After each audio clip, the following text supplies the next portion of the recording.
Magkakaroon ng pansamantalang pagbabago sa mga bus stop, ruta at dispatching area sa ilang lugar sa Quezon City bilang paghahanda sa inaasahang bugso ng trapiko sa Lunes para sa ikalimang sona ni Pangulong Ferdinand R. Marcos Jr. Yan ang sentro ng balita ni J.M. Thompson.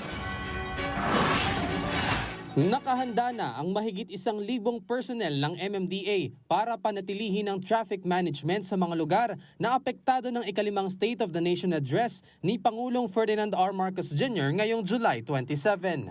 Inilabas ng MMDA ang mga alternatibong ruta para sa mga motoristang maapektuhan ng mabigat na daloy ng trapiko sa kahabaan ng Commonwealth Avenue, IBP Road at iba pang kalsada sa Quezon City. Apektado ang mga ruta ng mga motoristang dadaan sa northbound ng Quezon Memorial Circle papuntang Fairview at southbound ng Fairview papuntang Quezon Memorial Circle.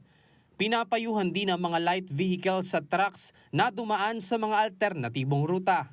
Mahigpit namang babantayan ng 15 CCTV camera sa pamamagitan ng MMDA Mobile Command Center kung saan nakahanda rin ang MMDA Emergency Preparedness and Response Team sa may Batasan Complex habang isinasagawa ang SONA 2026. Samantala, nag-abiso rin ang Quezon City Government para sa mga pansamantalang pagbabago sa mga bus stop at ruta ng Quezon City Hall to Litex, IBP Road.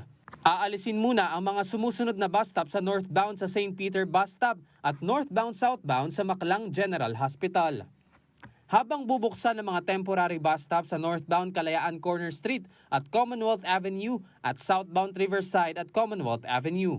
Pansamantala ring ililipat ang dispatching area sa bahagi ng Commonwealth Avenue paglagpas ng isang fast food chain sa Sullivan. Wala namang pagbabago sa schedule at mga bus stop sa ibang ruta sa araw ng SONA. Dahil din sa inaasahang mabigat na trapiko, wala munang pasok sa July 27 sa lahat ng antas ng mga pampubliko at pribadong paaralan sa Quezon City.